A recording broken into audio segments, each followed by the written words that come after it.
তামিলনাড়ুর ছোট্ট একটি শহর ধুলপেট। হঠাৎ করেই একদিন সেই শান্ত ছোট্ট শহরটা অশান্ত হয়ে যায়, কারণ একই দিনে শহরের ভিন্ন তিনটা জায়গায় তিনজন মানুষের গলাকাটা মাথা পাওয়া যায়, কিন্তু তাদের ডেড বডির কোনো খোঁজ নেই। সারা শহরে মিডিয়ায় হইচই পড়ে যায়। পুলিশ হন্য হয়ে তদন্ত করতে শুরু করে এই খুনের পেছনের আসল রহস্য কি। যদিও প্রাথমিকভাবে কয়েকজনকে গ্রেফতার করা হয়, কিন্তু আসলেই কি তারা খুনি, নাকি এরই পিছনে লুকানো রয়েছে আরো ভয়ঙ্কর কোনো রহস্য? তো সেটাই খুঁজে বের করার চেষ্টা করে সেই শহরে আসা নতুন এসিপি, যারও এই শহরের সাথে খুব পুরাতন একটা সম্পর্ক ছিল। তো শেষ পর্যন্ত কি হয়েছিল সেটাই দেখানো হবে আজকের গল্পে। তো আজ এক্সপ্লেন করতে যাচ্ছি 2025 সালে মুক্তি পাওয়া Tamil suspense thriller web series Dhoolpet police station. আশা করি ওয়েব সিরিজটি আপনাদের ভালো লাগবে। তো hi guys, welcome to my channel ফিল্মের গল্প। এমন নতুন আর অসাধারণ সব মুভি আর ওয়েব সিরিজের এক্সপ্লেনেশন বাংলায় দেখতে চাইলে চ্যানেলটিকে সাবস্ক্রাইব করে রাখতে পারেন। ওয়েব সিরিজের শুরুতেই ঢোলপেট শহরকে দেখানো হয়, যেখানে উৎসব চলছিল আর সেখানে সবাই খুব এনজয় করছিল। এরপরেই সেই শহরের পুলিশ স্টেশনকে দেখানো হয়, আর দেখা যায় সেই পুলিশ স্টেশনটাকেও খুব সুন্দর করে সাজানো হচ্ছিল। দেখে মনে হচ্ছিল সেখানেও কোনো উৎসব চলছে। এছাড়া সেই পুলিশ স্টেশনের পুলিশরাও সেখানে দেখা যায় সবকিছুর পুজো করছিল। পুরো পুলিশ স্টেশনকে সাজানোর পরে তার সেই পুলিশ স্টেশনের গান থেকে শুরু করে হ্যান্ডকাপ সবকিছুতেই টিকা লাগিয়ে পুজো করছিল। আর সেখানে একজন পুলিশ অফিসার পূজারী সেজে সেই পূজাটা করছিল।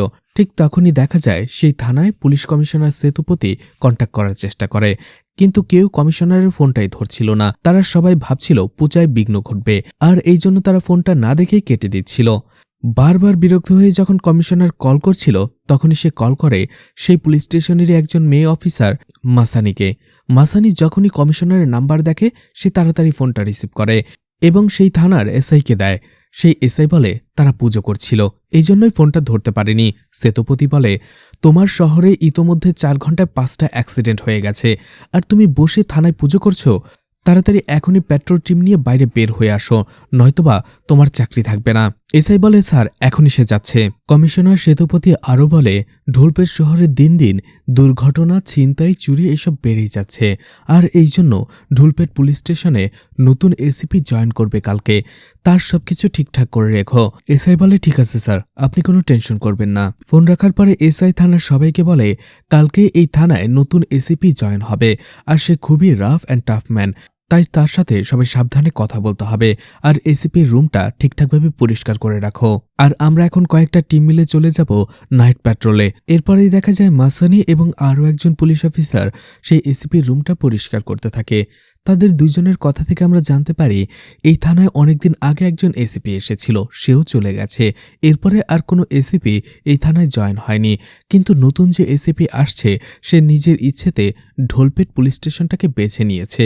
তারা ভাবতে থাকে এই ঢোলপেটে আসার জন্য কার আবার ইচ্ছে হলো। এরপরে মাসানি যখন সেখানকার ডেস্ক পরিষ্কার করতে যাচ্ছিল সেটার মধ্যে পানি ছিটিয়ে, তখনই সে হঠাৎ খেয়াল করে সেখানে পানি নয় বরং রক্তের ছিটা ফোটা রয়েছে, আর এটা দেখে সে প্রচন্ড ভয় পেয়ে যায়। আর এরপরে একটু পরে সে ভালো করে দেখতেই দেখা যায় সেটা কোনো রক্তের ছিটা ফোটা নয়, পানি ছিল।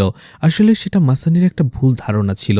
এদিকে রাতের বেলা ভিসিপি লজে একজন লোককে আসতে দেখা যায়। তখনই সে দেখে সেই লজে কাজ করা ছোট্ট ছেলে চিট্টি লজের মালিকের কাছে কিছু টাকা ধার চাইছে। তার মা অসুস্থ, কিন্তু সেই লোকটা বলে সে মাসের আগে একটা টাকাও দিতে পারবে না, তার ব্যবসার অবস্থা খারাপ, তার হাতে টাকা নেই। যাই হোক, ডেভিড সেই লজে রুম নিয়ে নেয়। লোকটা তাকে যখন আইডি প্রুফ দিতে বলে, ডেভিড বলে তার কাছে আইডি প্রুফ নেই, কালকে সকালে সে দিয়ে দেবে, আসলে ভুলে সে বাসায় রেখে এসেছে। তখন সেই লজের মালিক কিছু বেশি টাকার বিনিময়ে ডেভিডকে সেখানে রুম দিয়ে দেয়। রুম নেওয়ার পরে ডেভিড চিট্টিকে বলে তার জন্য 2 কাপ চা নিয়ে আসার জন্য তার রুমে। ডেভিড এরপরেই রুমে চলে আসে এবং তার ব্যাগ থেকে একটা গান বের করে দেখতে থাকে। ঠিক ওই সময়টাতে দেখা যায় চিট্টি সেখানে চা নিয়ে চলে আসে, আর ডেভিডের হাতে থাকা গানটা দেখে ছোট্ট ছেলেটি ভয় পেয়ে যায়, কিন্তু ডেভিড তাকে কাছে ডেকে বসায় আর 1 কাপ চা চিট্টিকে খেতে দেয়। এছাড়া সে যেহেতু জানতো যে চিট্টির টাকা দরকার তার মায়ের ওষুধ কেনার জন্য, এই জন্য সে তাকে 5,000 টাকা দেয়। চিট্টি অনেক খুশি হয়ে যায়। এরপরে ডেভিড তাকে ইশারা করে যাতে এই গানটার কথা সে কাউকে না বলে। এরপরে রাতের বেলায় দেখা যায় যখন লজের সবাই ঘুমিয়ে গিয়েছিল, ডেভিড তখন একা গানটা নিয়ে বাইরে বের হয়ে পড়ে। চিট্টি এই বিষয়টা দেখে, কারণ তার ঘুম ভেঙে গিয়েছিল। ডেভিড একটা অটো নিয়ে কোথাও যেতে শুরু করে। এদিকে মাসানিকে দেখানো হয় যে থানা থেকে স্কুটি নিয়ে মন্দিরে চলে আসে। আসলে তার মনটা আজকে ভালো ছিল না, আর এই জন্য সেখানে সে প্রার্থনা করতে থাকে। ঠিক তখনই সে আবারও কিছু ভিশন দেখতে শুরু করে। সে দেখে শহরের ভিন্ন ভিন্ন 3টা জায়গায় 3টি মানুষের বডি ছাড়া শুধু মাথা পড়ে রয়েছে, আর সেগুলো নিয়েই চারদিকে হইচই পড়ে গেছে। মার্শানি এটা দেখে প্রচন্ড ভয় পেয়ে যায়। মার্শানি এমন ছোটখাটো ভীষণ আগেও দেখেছে, কিন্তু এমন ভয়ানক এবং দুর্বিষহ ভীষণ সে আর আগে কখনো দেখেনি। মার্শানি ভাবতে থাকে এমনটা সে কেন দেখলো। সাথে সাথে অন্য একজন পুলিশ অফিসারকে কল করে এবং পুরো বিষয়টা খুলে বলে। সেই পুলিশ অফিসার বলে, ঠিক আছে, তুমি টেনশন করো না, আমি দেখছি বিষয়টা। এরপরে সেই পুলিশ অফিসার এসআইকে বলে, স্যার, আমাদের মার্শানি এমন একটা দৃশ্য দেখেছে যে শহরে 3টা গলাকাটা মাথা পাওয়া গেছে। এসআই অনেক ধার্মিক ছিল, তাই মার্শানির এই ভিশনটাতে সে অনেক বিশ্বাস করে। টেনশনে পড়ে যায় যে শহরে এমন ভয়ানক কাণ্ড কিভাবে ঘটবে, কিন্তু একটু পরেই বলে, আরে না, মার্শানি তো অনেক সময় অনেক কিছু দেখে, সবকিছু তো আর সত্যি হয় না, এই শহরে এত বড় কাণ্ড হতেই পারে না, বাদ দাও ওইসব। এদিকে চিট্টিকে দেখা যায় তার মালিককে বলছিল লজে নতুন যে ডেভিড নামের লোকটা এসেছে সে মাঝরাতে কোথাও বের হয়ে গেল। সেই লজের মালিক বলে, রুম নেওয়ার সময় সে আইডি প্রুফ দেয়নি, আর এখন মাঝরাতে বের হয়ে গেল। কোনো উল্টাপাল্টা ঘটনা ঘটিয়ে ফেললে আমার লজে প্রবলেম হবে। আমার কেমন জানি দুশ্চিন্তা হচ্ছে লোকটাকে নিয়ে। ডেভিড দেখা যায় শহরের বিভিন্ন জায়গায় সেই অটোটা নিয়ে ঘুরে বেড়াচ্ছিল। তাকে দেখে মনে হচ্ছিল সে কিছু একটা খুঁজে বেড়াচ্ছে। এছাড়া তাকে দেখে মনে হচ্ছিল সে পুলিশ পেট্রোল টিমকে দেখে এড়িয়ে চলছিল, তার অটোকে অন্য দিক দিয়ে নিয়ে যেতে বলছিল।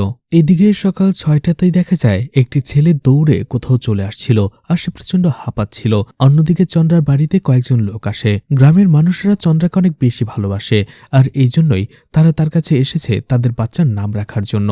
চন্দ্রা সেই বাচ্চাটার নাম রাখে এবং খুশি হয়ে তাকে স্বর্ণের একটি চেনও উপহার দেয়। আর তখনই সেই ছেলেটা সেখানে দৌড়ে চলে আসে আর চন্দ্রাকে বলে, রাতিনামকে কেউ খুন করে ফেলেছে। চন্দ্রা খুশি হয়ে যায় আর জিজ্ঞেস করে, কে মেরেছে, কিভাবে মেরেছে। ছেলেটা বলে, শেখর এবং ইবনে ভাইয়া। এতে চন্দ্রা খুশি হয়ে যায় এবং তার হাজবেন্ডের ছবির দিকে তাকায়। আসলে এই রাতিনামি 15 বছর আগে চন্দ্রার হাজবেন্ডকে খুন করেছিল। চন্দ্রা তার হাজবেন্ড শঙ্করকে বলে, দেখো, তোমার ছেলেরা 15 বছর পরে তোমার খুনের প্রতিশোধ নিয়েছে। চন্দ্রা কয়েকজন লোক নিয়ে তার ছেলেদের কাছে যেতে শুরু করে।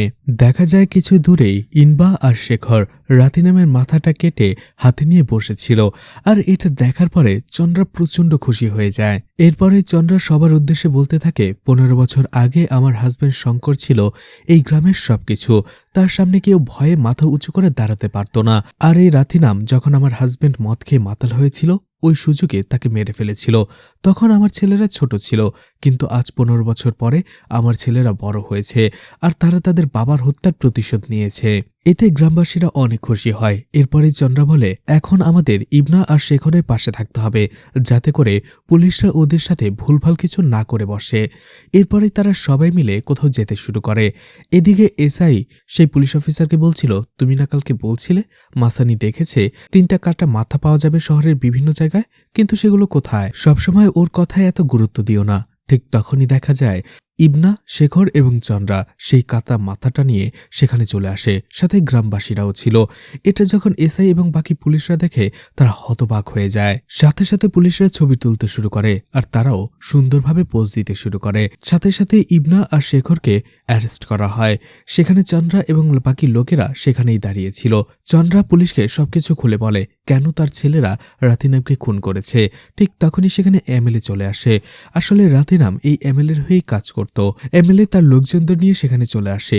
চন্দ্রা এটা দেখার পরে তার লোকেরা আর এমএলএ এর লোকেরা মারামারি বেঁধে যায়। সেখানে পুলিশ তাদের মারামারি থামায়, চন্দ্রাকে থানার ভেতরে নিয়ে যায়। এমএলএ বলে, ওদের দুজনকে আমার হাতে তুলে দাও, আমি রাতিনামের বিচার করব। কিন্তু পুলিশ বলে, এটা তো হতে পারে না, পুরো মিডিয়াতে জানাজানি হয়ে গেছে, আপনি শান্ত হন, এর ব্যবস্থা আমি করছি। এমএলএ পেরিয়া বলে, যা করার তাড়াতাড়ি করো, না হলে কাজটা আমি নিজে করতে বাধ্য হব। এদিকে চন্দ্রা বলতে থাকে, এই পেরিয়া, তুই আমার ছেলের কিছুই করতে পারবি না, বরং আমার ছেলেরা জেল থেকে বের হয়ে তোর মাথাও কেটে ফেলবে। এতে আরও একটা গোলযোগ বেঁধে যায় সেখানে। এদিকে দেখা যায় কয়েকজন লোক ময়লার ভাগাড়ে ময়লা কুড়াচ্ছিল, আর ঠিক তখনই তারা আরও একটা পোড়া কাটা মাথা দেখতে পায়। ভয় পেয়ে যায় তারা। তখনই পুলিশ কমিশনার কল করে এসআইকে আর বলে, ঢোলপেতাতে কি হচ্ছে? গ্রামবাসীরা মাথা কেটে থানায় এসে হাজির হচ্ছে, সেখানে সিন ক্রিয়েট হচ্ছে। অন্যদিকে ডাম্পিয়ার্ডে আরও একটা কাটা মাথা পাওয়া গেছে, তাড়াতাড়ি সেখানে যাও, যে করেই হোক পরিস্থিতি শান্ত করো। পুলিশ আর ফরেন্সিক টিম সাথে সাথে সেখানে চলে যায়। সেখান থেকে যথাসম্ভব এভিডেন্স কালেক্ট করে তারা। সেখানে তারা স্নিফার ডগকেও নিয়ে আসে, আর সেই স্নিফার ডগ কাটা মাথার থেকে ভালোভাবে ঘ্রাণ নিয়ে দৌড়াতে শুরু করে। পুলিশরাও সেটার পেছনে দৌড়াতে শুরু করে। আর দেখা যায় সেই কুকুরটা ভিসিপি লজে এসে পড়ে আর সেখানে ঘেউ ঘেউ করতে শুরু করে। পুলিশরা তখনই বুঝে যায় হয়তোবা এই খুনের পেছনে যে রয়েছে অর্থাৎ খুনি নয়তোবা অন্য কোনো প্রমাণ এই ভিসিপি লজে রয়েছে। তারা পুরো লজটা খুঁজতে শুরু করে। এদিকে ডেভিড আর চিট্টি তারা চা খাচ্ছিল। ডেভিড তাকে বলে, তোমার যদি আরও টাকার দরকার হয় আমাকে বলবে, আমি তোমাকে দেব। চিট্টি বলে, না, তার আর টাকা লাগবে না। দেখা যায় সেই স্নিফার ডগটা সেই লজের 29 নম্বর রুমের সামনে এসে বেশি ঘেউ ঘেউ করছিল আর সেই রুমটা ছিল তালাবদ্ধ। আর ঠিক তখনই সেই এসআই বলে, লজে যারা যারা রয়েছে সবাইকে পুলিশ স্টেশনে নিয়ে যাও। পুলিশ ডেভিড সহ বাকি সবাইকে পুলিশ স্টেশনে ধরে নিয়ে যায়। যাবার সময় ডেভিড চিট্টিকে ইশারা করে চোখ দিয়ে, যাতে করে সেই গানটার ব্যাপারে সে না বলে কাউকে কিছু। থানায় নিয়ে আসার পরে দেখা যায় সেখানে এক কাপল ছিল। তারা নিজেদের হাজব্যান্ড ওয়াইফ হিসেবে পরিচয় দিচ্ছিল, কিন্তু তারা আসলে অ্যাফেয়ারে ছিল আর এখানে এসেছিল সময় কাটাতে। এরপরে অন্য একটি রুমে 3 জন লোককে থাকতে দেখা গিয়েছিল। তারা বলে তারা আসলে এই এরিয়ারই, প্রত্যেক মাসে একবার করে তারা এই লজে আসে আর এক রাত করে এই লজে থাকে, যাতে করে তারা শান্তিতে মদ খেতে পারে। এছাড়া সেখানে একটি মেয়েও ছিল। সে বলছিল সেখানে সে চাকরির পরীক্ষা দিতে এসেছিল। আর এরপরে এসআই ডেভিডকে জিজ্ঞেস করে সেখানে কেন এসেছে, কিন্তু ডেভিড এর কোনো উত্তরও দিতে পারছিল না। আর এতে করেই এসআই সন্দেহ হয় ডেভিডের ওপরে। এছাড়া বাকিরা যা যা বলেছিল তাদের সবারই ইনফরমেশনগুলো এসআই ক্রস চেক করে দেখেছে আর সেগুলো ঠিক ছিল। এই জন্য এসআই সেই লজের বাকি সদস্যগুলোদের যেতে দেয়, শুধুমাত্র ডেভিডকে বাদে। এরপরে ডেভিডের কাছে যখন তার আইডি চাওয়া হয়, ডেভিড বলে তার আইডি আনতে সে ভুলে গেছে। এরপরে এসআই ধরে লজের মালিককে, কেন সে আইডি প্রুফ ছাড়া একজনকে লজে থাকতে দিয়েছে। লোকটা বলে, এই ডেভিড আমাকে রিকোয়েস্ট করেছিল তাকে থাকার রুম দেওয়ার জন্য আর আইডি সে সকালেই দিয়ে দেবে বলেছিল। এসআই বলে, আমার সন্দেহ হচ্ছে। এরপরেই ডেভিডের কাছে তার ঠিকানা জানতে চায়। ডেভিড যখনই সেই ঠিকানাটা বলে, মাসানি সেটা ক্রস চেক করে বলে ওই ঠিকানাতে ডেভিড নামের কেউ থাকে না। তখনই পুলিশের সন্দেহ আরও বেড়ে যায়। তারা ডেভিডকে আসামি ভেবে অ্যারেস্ট করতে শুরু করে। তাকে সেলে নিয়ে যখনই টর্চার করতেই যাবে, ঠিক ওই সময়টাতে মাসানির কাছে একটা মেল আসে আর মেলটা দেখেই সে এসআইকে থামতে বলে, কারণ এই ডেভিড আর কেউ নয়, এই থানার নতুন এসিপি, যার আসল নাম ভেট্রি মারান, যাকে সবাই ভেট্রি বলে ডাকে। আসলে ভেট্রি প্রথমেই ঢোলপেট শহরে ছদ্মবেশে এসেছিল, কারণ সে দেখতে চাইছিল যে এখানকার পুলিশ স্টেশন এবং পুলিশরা কিভাবে কাজ করে, আর এই জন্যই রাত্রের পুরো শহরটা দেখার জন্যই সে বের হয়েছিল। এরপরেই থানার যখন সে পুরোপুরি চার্জ নেয়, দেখতে পায় মাসানি বসে কিছু আর্ট করছিল। সে পেপারটা দেখতেই সে দেখতে পায় 3টা মাথা, একটা হচ্ছে রাথি নামের আর একটা ময়লার ভাগারে পাওয়া গেছে। তাহলে তৃতীয় মাথাটা কোথায়? সে মাসানিকে জিজ্ঞেস করে। মাসানি ভয়ে ভয়ে বলে সে জানে না। সে প্রার্থনা করার সময় চোখ বন্ধ করতেই এই ভিশনগুলো দেখেছিল, ব্যাস এতটুকুই। এরপরেই দেখা যায় একটা লোক ভ্যানে করে কিছু আইস বক্স নিয়ে যাচ্ছিল। অপর দিক থেকে একটা বাইক আসছিল। দুটোর পাশাপাশি সংঘর্ষ হওয়াতে সেই ভ্যানটা উল্টে যায় আর ঠিক তখনই দেখা যায় সেই আইস বক্সে আরও একটি কাটা মাথা, যেটা রাস্তায় পড়ে যায়। সবাই সেটাকে দেখে ভয়ে পালাতে শুরু করে। অর্থাৎ মাসানির ভিশন সত্যি হয়েছে। 3টা কাটা মাথা শহরের 3টা জায়গায় পাওয়া গেল। চারিদিকে হইচই পড়ে যায়। মিডিয়াতে বারবার এটা নিয়ে লেখালেখি হচ্ছিল। ঢোলপেট শহরে একই দিনে ডেড বডি ছাড়া 3টা আলাদা আলাদা মাথা 3 দিকে পাওয়া গেছে। এসব কি হচ্ছে? কারা রয়েছে এর পেছনে? শহরের মানুষের মধ্যে ভয় ছড়িয়ে পড়েছে। পুলিশ কি পারবে এই খুনিদের খুঁজে বের করতে, নাকি পুলিশের ব্যর্থতায় থেকে যাবে? এই ধরনের নিউজে পত্রিকা, টিভি, রেডিও সবকিছু ভরে যাচ্ছিল। এদিকে ভেট্রি চলে আসে পোস্টমর্টম ডক্টরের সাথে কথা বলতে, আর সেখানে সে 3টি মাথা একই সাথে দেখে, যার মধ্যে একটা ছিল রাথি নামের আর বাকি একটা মাথা পুড়িয়ে ফেলা হয়েছে, আর অন্য একটি ছিল একটি মেয়ের। শহরের মাঝ দিয়েই যাচ্ছিল ভেট্রি। ঠিক তখনই একটা বাড়ির সামনে এসে গাড়ি থামাতে বলে, আর বাড়িটা ছিল তালাবদ্ধ। ভেট্রি বাড়িটার দিকে তাকিয়ে ইমোশনাল হয়ে যায় আর সিন ফ্ল্যাশব্যাকে চলে যায় 2005 সালে, যখন এই বাড়িটির ভেতরে একটি পরিবার বাস করত, আর সেটা ছিল ভেট্রির পরিবার। ভেট্রি সেখানে বাচ্চাদের সাথে খেলাধুলা করছিল। ঠিক ওই সময়টাতে জিল্লি এবং তার আরো কয়েকজন ফ্রেন্ড চলে আসে ভেট্রির বাড়িতে এবং ভেট্রিকে ডেকে বলে তারা এখন মুভি দেখতে যাচ্ছে। আসলে এখান থেকে একটু দূরেই একটা জায়গায় মুভি দেখানো হবে। তারা সবাই মিলে সেখানে যাচ্ছে। ভেট্রি তার বাবা মার কাছ থেকে পারমিশন আনতে যায়, কিন্তু তারা তাকে যেতে দেয় না, বলে পড়াশোনা করতে। এতে ভেট্রির মনটা খারাপ হয়ে যায়। ঠিক তখনই তার দাদি তাকে ডেকে বলে যে সে যেন যায়। ভেট্রির বাবা মা এবং তার মামাকে সে বুঝিয়ে বলবে।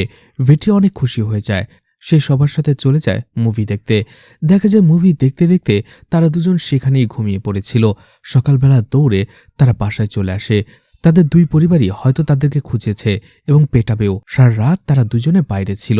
জিল্লি ভেট্রিকে বলে স্কুলে দেখা হবে, এখন গেলাম। ভেট্রি বাসায় আসার পরে দেখতে পায় তার বাড়িতে অনেক লোক। সে বুঝতে পারে না কিছুই। যখনই বাসার ভেতরে আসে তখনই সে হতবাক হয়ে যায়, কারণ বাড়ির সামনেই তার বাবা, মা এবং দাদির লাশ রাখা ছিল। অন্যদিকে পুলিশ তার মামাকে এই খুনের অভিযোগে অ্যারেস্ট করেছে, কিন্তু তার মামা বারবার বলছিল সে এই খুনগুলো করেনি। ভেট্রি একেবারে ভেঙে পড়েছিল। যেহেতু সেই ভেট্রির পুরো পরিবারকেই খুন করে ফেলা হয়েছিল, তাই ভেট্রিকে পুলিশ অন্যত্র পাঠিয়ে দেয়। সেখানে এক পুলিশ অফিসার তারই এক আত্মীয়ের বাড়িতে ভেট্রিকে থাকার ব্যবস্থা করে দেয়, যার ফলে ভেট্রি এই শহর থেকে চলে যেতে বাধ্য হয়। আর বড় হয়ে যখন সে পুলিশ অফিসার হয় তখন সে ইচ্ছে করেই এই ঢোলপেট পুলিশ স্টেশনে এসিপি হিসেবে জয়েন দিতে চেয়েছিল, আর এই জন্যই তাকে এখানে পোস্টিং দেয়া হয়েছে। ঘটনা বর্তমানে চলে আসে। ভেট্রির সাথে থাকা একজন পুলিশ অফিসার বলে, স্যার এই বাড়িতে কেউ থাকে না, এটা পরিত্যক্ত। এটা যে ভেট্রির বাড়ি সেটা সে কাউকে বলে না, সেখান থেকে চলে আসে। এদিকে সুকুমারকে দেখা যায় একটি স্বর্ণের দোকানে আসতে, আর সেখানে সে কিছু গহনা বন্ধক রাখতে চাইছিল। যখন এই দোকানদার তার কাছ থেকে গহনাগুলো দেখতে চায়, সেই গহনাগুলো দেখার পরেই দোকানদারের একটু সন্দেহ হয়, কারণ সেই গহনাগুলো ছিল খুবই দামি। যাই হোক, সেই দোকানদার বলে, ঠিক আছে, আমি তোমাকে টাকা দিচ্ছি, একটু অপেক্ষা করো। ঠিক তখনই পাশে যেয়ে সেই গহনার দোকানদার পুলিশে ফোন করে, কারণ তার সন্দেহ হচ্ছিল যে সুকুমার হয়তোবা গহনাগুলো কোথাও থেকে চুরি করেছে। একটু পরেই সেখানে পুলিশ চলে আসে। সুকুমারকে ধরে পুলিশ স্টেশনে নিয়ে যেতে থাকে, কিন্তু সুকুমার বারবার বলছিল এগুলো তার বোনের গহনা, তার বোনই তাকে দিয়েছে বন্ধক রাখার জন্য। কিন্তু পুলিশ তার কোনো কথাই বিশ্বাস করে না, থানায় নিয়ে আসে। কিন্তু থানায় আসার পরেই সুকুমার তার কথা ঘুরিয়ে ফেলে, বলে এগুলো তার মায়ের গহনা, তার মাই তাকে দিয়েছে। এতে পুলিশের সন্দেহ আরো বেড়ে যায়। পুলিশ তাকে টর্চার করে। কিছুক্ষণ পরে সেখানে ভেট্রি চলে আসে আর জিজ্ঞেস করে কেসটা কি। পুরো বিষয়টা জানার পরে ভেট্রি সুকুমারকে জিজ্ঞেস করে সে কোথায় কাজ করে। সুকুমার বলে আইস ফ্যাক্টরিতে। এরপরেই ভেট্রি মাসানিকে বলে সেই আইস ফ্যাক্টরির মালিককে বলো থানায় চলে আসতে। মাসানি সেই লোকটাকে কল করে। মাসানি তাকে বলে, আপনার আইস ফ্যাক্টরিতে কাজ করা সুকুমার, যে গহনা চুরির অপরাধে পুলিশের কাছে ধরা পড়েছে, আপনাকে একবার থানায় আসতে হবে। সেই লোকটা বলে, আমার মেয়ে আজ সকাল থেকে নিখোঁজ, আমি তাকেই খুঁজে পাচ্ছি না, আর আপনি এখন বলছেন থানায় যেতে। মাসানি বলে, আমরা সেই বিষয়টাও দেখব, আপনি থানায় আসুন। লোকটা রাজি হয়ে যায়। কিছুক্ষণ পরেই দেখা যায় সেই লোকটা থানায় চলে আসে। ভেট্রি তার সাথে কথা বলে আর সুকুমারকে দেখিয়ে জিজ্ঞেস করে এই ছেলেটা তার ফ্যাক্টরিতে কাজ করে কিনা। সেই লোকটা বলে, হ্যাঁ, সুকুমার তার ফ্যাক্টরিতেই কাজ করে। ভেট্রি তাকে জিজ্ঞেস করে তার মেয়ে কখন থেকে নিখোঁজ। সেই লোকটা বলে, গতকাল সন্ধ্যায় সে গ্রুপ স্টাডি করার জন্য তার ফ্রেন্ডের বাসায় গিয়েছিল, কিন্তু এরপরে আর বাসায় ফেরেনি। আমি সেখান থেকে কল করে জানতে পারি সেখান থেকে সে অনেক আগেই বের হয়ে গেছে। এরপরে সুকুমারের কাছ থেকে উদ্ধার করা সেই গহনাগুলো লোকটাকে দেখায় আর জিজ্ঞেস করে, এই গহনাগুলো কি আপনি চেনেন? লোকটা বলে, আরে হ্যাঁ, এটা তো আমার মেয়ের গহনা, আপনার এগুলো কোথায় থেকে পেলেন? তখনই ভেট্রি মাসানিকে বলে সেই লোকটাকে হসপিটালে নিয়ে যাওয়ার জন্য। এতে লোকটা ভয় পেয়ে যায় যে হসপিটালে কেন, তার মেয়ের কি হয়েছে। অন্যদিকে সুকুমারও অবাক হয়ে যায়, সন্ধিয়ার কি হয়েছে, অর্থাৎ মেয়েটার নাম ছিল সন্ধিয়া। মাসানি লোকটাকে মর্চারিতে নিয়ে আসে আর 3টা কাটা মাথার মধ্যে যে মাথাটি একটি মেয়ের ছিল সেটা দেখায় মাসানি তাকে। আর লোকটা কাঁদতে কাঁদতে একেবারে ভেঙে পড়ে, কারণ এটা ছিল তারই মেয়ে সন্ধিয়ার কাটা মাথা। এতক্ষণে খবর পেয়ে সেই লোকটার স্ত্রীও সেখানে চলে এসেছিল। লোকটা কোনোভাবে বলতে পারছিল না তার মেয়ের এরকম বিভৎসভাবে মৃত্যু হয়েছে। দুজনেই সেখানে কান্নায় ভেঙে পড়ে। এদিকে মাসানি কল করে ভেট্রিকে আর বলে, হ্যাঁ স্যার, লোকটা কনফার্ম করেছে সেই মাথাটা তার মেয়ের। এদিকে দেখা যায় পুলিশ টর্চার করছিল সুকুমারকে। ভেট্রি তার কাছে আসে, সত্যিটা বলতে বলে। সুকুমার বলে, স্যার সত্যি বলছি, আমি গহনাগুলো চুরি করিনি, বরং সন্ধিয়া আমাকে দিয়েছিল। ভেট্রি বলে, সন্ধিয়া যদি তোমাকে গহনা দিয়ে দেয় তাহলে তুমি ওর মাথা কেন কেটে ফেললে? এটা শোনার পরে যেন সুকুমারের মাথায় আকাশ ভেঙে পড়ে। মাথা কাটবো মানে? আমি ওর মাথা কাটবো কেন? সুকুমার কিছু বলার আগেই কান্নায় ভেঙে পড়ে। আর পুলিশরা তখনই সুকুমারকে প্রচন্ড টর্চার করে, মারতে মারতে প্রায় অজ্ঞান বানিয়ে ফেলে। আর এরপরে তাকে বলে সত্যিটা বলার জন্য। সুকুমার বলে সে সন্ধিয়াকে প্রথমবার দেখেছিল সেই আইস ফ্যাক্টরিতে। সন্ধিয়া তার বার্থডের দিন চকলেট দেবার জন্য আইস ফ্যাক্টরিতে এসেছিল, আর সেখানে নিজ হাতে সবাইকে তার বার্থডে উপলক্ষে চকলেট দিয়েছিল। আর সেই প্রথম দেখাতেই সে সান্দিয়াকে পছন্দ করে ফেলে। এর কয়েকদিন পরেই সান্দিয়া যখন স্কুল থেকে বাসায় ফিরছিল, কয়েকজন বখাটে ছেলে তাকে উত্ত্যক্ত করছিল। আর তখনই সুকুমার সেখানে চলে আসে আর সেই ছেলেগুলোর সাথে লড়াই করে সান্দিয়াকে তাদের হাত থেকে বাঁচায়। এতে সান্দিয়া তার প্রতি কৃতজ্ঞতা প্রকাশ করে। এদিকে মারামারি করতে যেয়ে তার কিছুটা রক্তও বের হয়েছিল। সান্দিয়া নিজের রুমাল দিয়ে সেই রক্ত পরিষ্কার করে দেয়। আর এর পরে থেকেই সান্দিয়া ও সুকুমারকে পছন্দ করতে শুরু করে। আর এরপরে সান্দিয়া নানা বাহানায় সেই আইস ফ্যাক্টরিতে বারবার আসত সুকুমারকে দেখার জন্য, লুকিয়ে তাকে গিফটও দিত। আর এভাবেই দুজনের ভালোবাসার গল্প শুরু হয়। তারা একে অপরকে ভালোবেসে ফেলে। তারা একে অপরের সাথে সময় কাটাতে শুরু করে। তারা লুকিয়ে লুকিয়ে একে অপরের সাথে ফোনেও কথা বলতো, কিন্তু তারা জানতো তাদের এই ভালোবাসার কথা জানলে সান্দিয়ার বাবা এটা কখনোই মেনে নেবে না। তাই সান্দিয়া আর আমি ঠিক করি আমরা পালিয়ে যাব। আর সেই দিন সান্দিয়া পড়ার কথা বলে বাসা থেকে বের হয়ে আসে। আর এরপরে আমরা পালাতে শুরু করি। কিন্তু রাত অনেক হওয়ার পরেও দেখা যাচ্ছিল সব জায়গায় পুলিশ টহল ছিল। আমরা কোনোভাবেই পালাতে পারছিলাম না। দেখা যায় সান্দিয়া অনেক ভয় পেয়ে গিয়েছিল। সুকুমার তাকে বলছে আসলে শহরে রাতিরামের মার্ডার হয়েছে, সেটার জন্যই পুলিশ সব জায়গায় পাহারা দিচ্ছে। সুকুমার আর সান্দিয়া বুঝতে পারে পুলিশ টহল উপেক্ষা করে তারা শহরের বাইরে যেতে পারবে না। তখনই সুকুমার ঠিক করে শহরেই তার এক বন্ধুর বাসা রয়েছে, এখন তারা সেখানে যাবে, রাতটা সেখানেই কাটাবে আর সকালবেলাতে বাসে করে অন্য শহরে চলে যাবে। সুকুমারের বন্ধু সুরুলির বাসায় চলে যায় তারা দুজন। আর সেখানে যাওয়ার পরেই যখনই সুরুলি সান্দিয়াকে দেখে সে একটু অবাক হয়ে যায়। সুকুমার যদিও সুরুলিকে আগেই সান্দিয়ার কথা বলেছিল, কিন্তু সান্তিয়া যে তার সাথে পালিয়ে যেতে রাজি হবে এটা সে কখনো ভাবেনি। সুরুলি তার দিকে অদ্ভুতভাবে তাকিয়ে থাকে।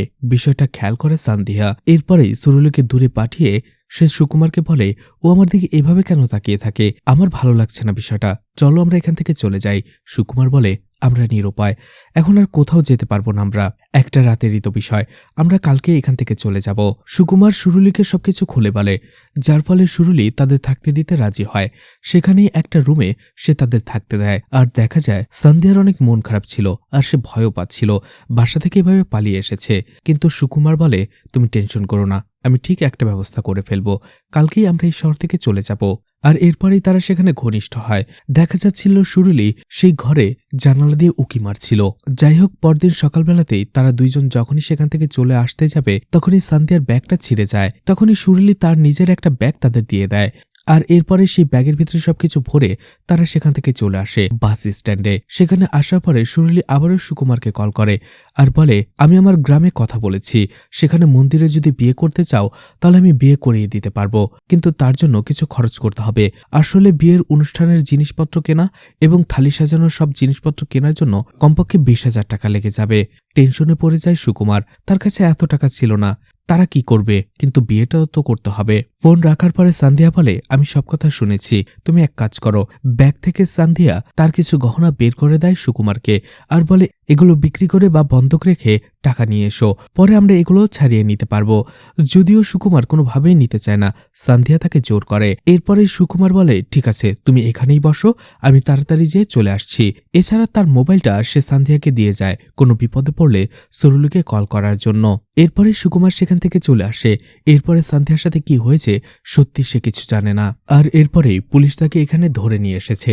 সব কথা শোনার পরে ভেট্রি এবং মাসানির মনে হতে থাকে যে সুকুমার সত্যি বলছে আর সে সত্যিই সান্দিয়াকে খুন করেনি। থানায় থেকে সুরুলিকে কল করা হয়, কিন্তু তার নাম্বারটাও বন্ধ ছিল।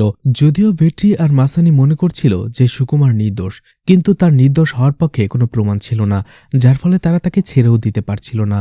ভেট্রি মাসানিকে বলে ঠিক আছে সে আইস ফ্যাক্টরিতে যাও আর সুকুমার ব্যাপারে জিজ্ঞাসাবাদ করো। যেহেতু সুকুমার বলেছিল যে সুকুমারের সাথে সান্দিয়া বাস স্ট্যান্ড পর্যন্ত ছিল, তাই সে বাস স্ট্যান্ডের সিসিটিভি ফুটেজ চেক করো, ও সত্যি বলছে কিনা ক্রস চেক করো। এদিকে দেখা যায় সুকুমারের নানি চলে আসে থানায়। সে কাঁদতে থাকে বাইরে, কারণ সে দেখতে পেয়েছে পুলিশ তার নাতিকে অনেক মারধর করেছে। তার কান্নাকাটি দেখে একটা মেয়ে জিজ্ঞেস করে কি হয়েছে। এরপরে সুকুমারের নানি তাকে সবকিছু খুলে বললে সেই মেয়েটি তাকে একজনের নাম্বার দেয় আর বলে পুলিশরা আমাদের মতো সাধারণ মানুষের কথা শুনবে না, এর কাছে যান, উনি আপনাকে নিশ্চয়ই সাহায্য করবে। এদিকে দেখা যায় রাতি নামের বাড়িতে এখনো শোকের মাতম চলছিল। সেখানে এমএলএ আসে। রাতি নামের স্ত্রী এবং তার শালা বলে আমরা এখন কি করব, আমরা এই শেষ ক্রিয়াও করতে পারছি না, কারণ এখনো রাতি নামের বডি খুঁজে পাওয়া যায়নি। এমএলএ বলে তুমি টেনশন করো না, আমাকে একটু সময় দাও, আমি সবকিছু ঠিক করে ফেলবো, বডিটাও খুঁজে বের করব আর ওদেরকেও আমি শাস্তি দিয়ে ছাড়বো, আমার উপরে ভরসা রাখো। ভেট্রি একটা টিম নিয়ে সেই আইস ফ্যাক্টরিতে চলে যায়। আর সেখানে যাওয়ার পরেই আইস ফ্যাক্টরিতে যারা কাজ করত তাদের কাছে সুকুমারের ব্যাপারে জিজ্ঞাসাবাদ করে। তারা বলে সুকুমার তেমন একটা কথা বলতো না কারোর সাথে, চুপচাপ কাজ করতো, এরপরেই বাসায় চলে যেত। আরেকজন বলে সুকুমারকে বেশ কয়েকদিন ধরে দেখছিলাম ফিসফিস করে ফোনে কারোর সাথে কথা বলছিল। ভেট্রি তাদের জিজ্ঞেস করে সুকুমারের সাথে যে আইস ফ্যাক্টরির মালিকের মেয়ের একটা সম্পর্ক চলছিল এটা কি তারা জানে কিনা। সবাই বলে না, তারা এই বিষয়টা জানে না। তখনই ভেট্রি সেখানে বড় একটা ট্যাঙ্কের মতো কিছু একটা দেখতে পায়। জিজ্ঞেস করে এখানে কি করা হয়। সবাই বলে এখানে বরফগুলো কেটে কেটে রাখা হয়। তখনই ভেট্রি আরো একজনকে বলে সেই জায়গাটা ভালো করে দেখার জন্য। সেই পুলিশ অফিসার সেখানে যাওয়ার পরে কিছু অস্ত্র পায় আর সেগুলো বের করে নিয়ে আসে। ভেট্রি সবাইকে জিজ্ঞেস করে এগুলো দিয়ে কি করা হয়। সবাই বলে এখানে একটা জিনিস দিয়ে বরফ তোলা হয়, বাকিগুলো দিয়ে বরফকে কাটা হয়। ভেট্রি জিজ্ঞেস করে তাহলে এগুলো পানিতে কেন রাখা হয়েছে। সবাই বলে যাতে এগুলোর ভিতরে জং বা মরিচা না পড়ে যায়। এদিকে মাসানি আর পুলিশের একটা টিম চলে আসে সেই সুরুলির বাসায়, কিন্তু সেটা তালাবন্ধ ছিল। তারা তালা ভেঙে ভেতরে ঢোকে, পুরো বাড়িটা সার্চ করে, তেমন কিছু না পেলেও শুধু একটা ব্যাগ পায় যেটা সুকুমার এবং সান্ধিয়া রেখে গিয়েছিল। সেই সব কিছু নিয়ে পুলিশ বের হয়ে আসে আর পাশে জিজ্ঞাসাবাদ করে সুরুলির ব্যাপারে। এদিকে থানায় আসার পরে মাসানি ভেট্রিকে সেই বাস স্ট্যান্ডের সিসিটিভি ফুটেজ দেখায়, যেখানে তারা দেখতে পায় সুকুমার যেটা বলেছে একেবারে সত্যি। সেখানে সান্ধিয়া পরে একাই বসেছিল। সেই সিসিটিভি ফুটেজে ভেট্রি সান্ধিয়ার হাতে ব্যাগটা দেখতে পায়। এছাড়া সুরুলির বাড়ি থেকে যে ব্যাগটা নিয়ে আসা হয়েছিল সেটাও দেখে। সে মাসানিকে বলে তুমি দেখেছো দুটো ব্যাগ কিন্তু একই রকম। আমার মনে হয় সুরুলিকে আমাদের অ্যারেস্ট করতে হবে। আমার মনে হচ্ছে সুরুলি অথবা সুকুমার দুজনের মধ্যে দুজনই কালপ্রিট, নয়তোবা যে কোনো একজন। এরপরে একটা বাড়িতে দেখা যায় একজন কাজের মহিলা রান্না করার জন্য ফ্রিজ থেকে একটা প্যাকেট বের করে, কিন্তু সেই প্যাকেটটা খুলতে সে চিৎকার করে ওঠে, কারণ সেটার ভেতরে একটা মানুষের কাটা আঙ্গুল ছিল। এদিকে ভেট্রি দেখতে পায় মার খাওয়ার পরে সুকুমারের অবস্থা বেশ খারাপ। এই জন্য সে একজন পুলিশ অফিসারকে বলে সুকুমারকে কিছু খাবার দেওয়ার জন্য। সেখানে দেখা যায় মাধাঙ্গী শ্রীদেবী আসে, যে একজন হিউম্যান রাইট অফিসার এবং অ্যাডভোকেট। আসলে সেই দিন সেই মেয়েটি সুকুমারের নানিকে তার ঠিকানায় দিয়েছিল, আর সুকুমারের নানি তার কাছে যে সাহায্য চেয়েছে। মাধাঙ্গী তাকে নিয়ে আসে এবং থানার বাইরে বসিয়ে রাখে, আর সে ভেতরে চলে আসে। ভেট্রির সাথে কথা বলতে থাকে যে কেন তারা সুকুমারকে আটকে রেখেছে। সুকুমারের বিরুদ্ধে তো এখনো কোনো প্রমাণ পাওয়া যায়নি। ভেট্রি বলে প্রমাণ না পাওয়া গেল গহনাগুলো তার কাছ থেকেই পাওয়া গেছে। আর এভাবেই দুজনের মধ্যে তর্ক বেঁধে যায়। মাধাঙ্গী রেগে যায় আর বলে তার নামে সে ম্যাজিস্ট্রেটের কাছে কমপ্লেন করবে। ভেট্রিও বলে সে যা খুশি করতে পারে। এরপরে মাধাঙ্গী বলে সে সুকুমারের লয়ার এবং সুকুমারকে সে দেখতে চায়। ভেট্রি বাধ্য হয় সুকুমারকে দেখানোর জন্য। সুকুমারের অবস্থা তখন অনেক খারাপ ছিল। সুকুমারকে দেখে তার নানি হাউ মাউ করে কাঁদতে থাকে। মাধাঙ্গীও দেখতে পায় সুকুমারের অবস্থা বেশি ভালো নয়। সে ভেট্রিকে থ্রেট দিয়ে যায় তার নামে সে কেস করবে। যখনই ভেট্রি মাধাঙ্গীর ভিজিটিং কার্ডটা দেখে, সেখানে পুরো নামটা দেখার পরে তার মনে হতে থাকে একে সে চেনে। আর ঠিক তখনই মনে পড়ে ছোটবেলার তার সেই বন্ধু ঝিল্লির কথা। তার নামও ছিল মাধাঙ্গী শ্রীদেবী আর তার ডাকনাম ছিল ঝিল্লি। আর তখন সে বুঝতে পেরে যায় এই সেই ঝিল্লি যে তার ছোটবেলার বন্ধু। আর তখনই তার ভেতর থেকে সব রাগ মুছে যায়। ভেট্রি অনেক খুশি ছিল। ঠিক ওই সময়টাতে পুলিশ স্টেশনে খবর আসে বৃন্দাবন অ্যাপার্টমেন্টের একটি ফ্ল্যাটে ফ্রিজে মাছের ব্যাগের ভেতরে একটি মানুষের কাটা আঙুল পাওয়া গেছে। পুলিশ এই কাটা আঙুলটা উদ্ধার করে, আর এরপরই পোস্টমর্টম ডক্টর সেটা পরীক্ষা নিরীক্ষা করে দেখতে পায় এটা সান্ধিয়ার আঙুল, আর এটা কোনো শার্প কিছু দিয়ে কাটা হয়েছে, হয়তোবা সেটা দিয়ে তার মাথাও কাটা হয়েছে। এরপরে ভেট্রি আর তার টিম ইনবা আর শেখরকে নিয়ে আসে যে কোথায় তারা সেই রাথি নামের মাথাটা কেটেছে। তারা দেখায় আর বলে সেই দিন সন্ধ্যা হয়ে গিয়েছিল, যার ফলে তাদের ঠিক মনে পড়ছে না যে তারা কোথায় কেটেছিল। তারপরেও তারা একটা সম্ভাব্য জায়গা দেখায় এবং বর্ণনাও করে যে কিভাবে কেটেছিল। তখনই ভেট্রি হাসে, কারণ বুঝতে পারে ইনবা আর শেখর তারা মিথ্যে বলছে। হয়তোবা তারা রাথি নামের মাথাটা কাটেনি, কারণ তারা যে জায়গায় বলছে সেই জায়গার আশেপাশে একটা লেক ছিল। সেখানে তারা অনেক খোঁজাখুঁজি করার পরেও সেই বডিটা পায়নি। আশেপাশে কোথাও বডি ছিল না। তার মানে এটাই বোঝা যায় ইনবা আর শেখর হয়তোবা খুন না করে শুধুমাত্র নিজেদের পুরুষত্ব দেখানোর জন্যই খুনের দায়টা নিজেদের মাথায় নিয়েছে। এরপরে দেখা যায় পুলিশ কমিশনার সেতুপতি ঢোলপেট পুলিশ স্টেশনে চলে আসে। ভেট্রিও সেখানে চলে আসে। সেতুপতি বলে তুমি খুবই ভালো কাজ করছো, কিন্তু তুমি এখানে আসার পরে হঠাৎ করে তিনটে খুন, তিনটা আলাদা কেস, তোমার উপরে যে প্রেশারটা পড়ছে আমি বুঝতে পারছি। অন্যদিকে মিডিয়াও পুলিশের দিকে আঙুল তুলতে ছাড়ছে না, বিভিন্ন কথাবার্তা লিখছে, তাই আমাদের উপরে প্রেশার পড়ছে এই কেসগুলো সলভ করতে। ভেট্রি বলে স্যার আমাকে আরো কয়েকটা দিন সময় দিন, আমি সবকিছু ঠিক করে ফেলবো। সেতুপতি বলে, সেটা আমি জানি। উপর থেকে সিদ্ধান্ত নেওয়া হয়েছে ঢোলপেট পুলিশ স্টেশনে আরও একজন টেম্পোরারি এসিপি নিয়োগ দেওয়া হবে এই কেসগুলোর সমাধান করার জন্য, যাতে দ্রুত সমাধান করা যায়।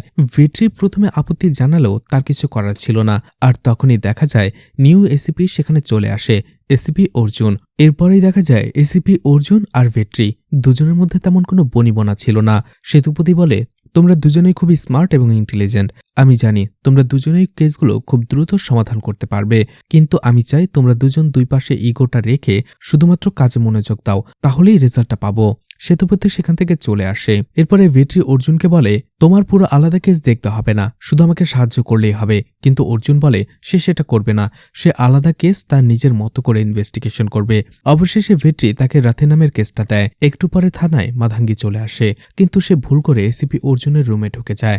আর ঢোকার পরেই সে অনেকটা নার্ভাস হয়ে যায়, লজ্জা পেয়ে যায়। কিন্তু এসিপি অর্জুন তাকে বলে, সমস্যা নেই, সেও এসিপি, এই থানারই এসিপি, কি সমস্যা তাকে বলতে পারে। মাধাঙ্গি যখন তাকে বলে না, তখন অর্জুন উল্টো মাধাঙ্গির সাথে ফ্ল্যাট করতে থাকে, তার নাম্বারটা পর্যন্ত নিয়ে নেয় এবং তার নাম্বারও দিয়ে দেয়। এদিকে এই বিষয়টা দেখে একটু জেলাস ফিল করছিল ভেট্রি, কারণ মাধাঙ্গি তার ছোটবেলার বন্ধু আর সে তাকে মনে মনে ভালোবেসে ফেলেছে।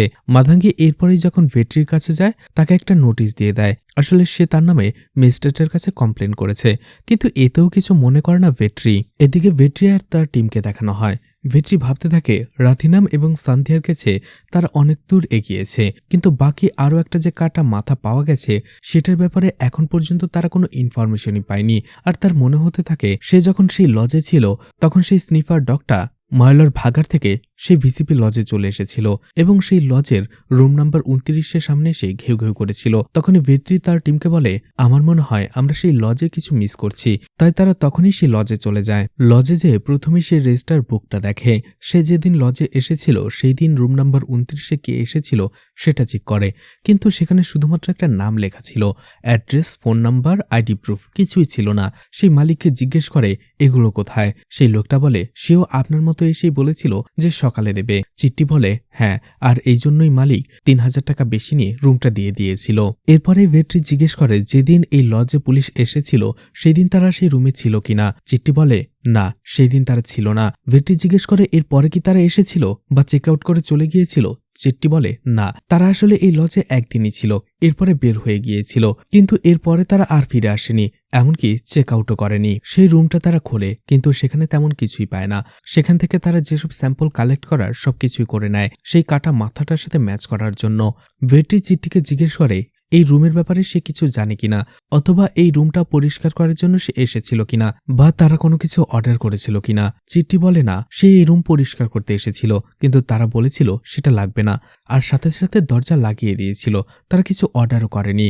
কিন্তু যখনই এই রুমের সামনের জায়গাটা সে পরিষ্কার করছিল তখন তারা দুজন কথা বলছিল, কারণ সেই রুমের ভিতরে একটা ছেলে আর একটা মেয়ে ছিল, আর তাদের কথা সে একটু শুনতে পেরেছে। তারা দুজনেই ভাই বোন ছিল, আর তারা বলছিল 12 বছর পরে তারা তাদের বাবা মায়ের সাথে দেখা করতে যাবে। সে অনেক খুশি। আর ভাইটি বলছিল তাদের বাবা মা তাদের অ্যাকসেপ্ট করুক বা না করুক, সাথে সাথে তাদের বাড়ি ফিরে আসতে হবে। চিট্টি বলে এরপরে মেয়েটি কি যেন বলছিল, আমি ঠিকঠাকভাবে শুনতে পাইনি। এদিকে অর্জুন আর তার টিমকে দেখা যায় সেই এমএলএ পেরিয়াথাম্বির বাসায় চলে আসে, কিন্তু সবাই বলছিল আমরা অনুমতি ছাড়া ভেতরে ঢুকতে পারবো না, কিন্তু অর্জুন সেখানে বলে সরাসরি ঢুকে যেতে, আর তারা সরাসরি ভেতরে ঢুকে যায়। অর্জুন দেখা যায় একজন পুলিশ অফিসারকে সবসময় মোবাইল দিয়ে রাখতো যেন সে তার ভিডিও করে। আসলে সে একটু ফানি টাইপের ছিল, সবসময় হাসি খুশি থাকতো, খুবই স্টাইলের সাথে কাজগুলো শেষ করে ফেলতো। এদিকে পেরিয়াথাম্বি যখন এটা দেখতে পায় সে ভাবে হয়তোবা এখানে শুটিং করার জন্য তারা ভুলে চলে এসেছে, কিন্তু এই বাড়িটা তো শুটিং করার জন্য নয়, এর পাশের ফ্লোরটা শুটিং করার জন্য সে ভাড়া দেয়। অর্জুন সেখানেও শুট করতে থাকে। এদিকে পেরিয়ার মেয়ে জ্যোতি যখন এসিপি অর্জুনকে দেখতে পায় সে অনেক খুশি হয়ে যায়, কারণ এসিপি অর্জুন নিয়মিত ইনস্টাগ্রামে রিলস ছাড়ে, আর এটা দেখে আগে থেকেই ফিদা হয়ে গিয়েছিল জ্যোতি। আর যখনই এসিপি অর্জুনকে সামনে দেখে সে আরো বেশি ইমপ্রেস হয়ে যায়, সে দৌড়ে তার বাবার কাছে আসে।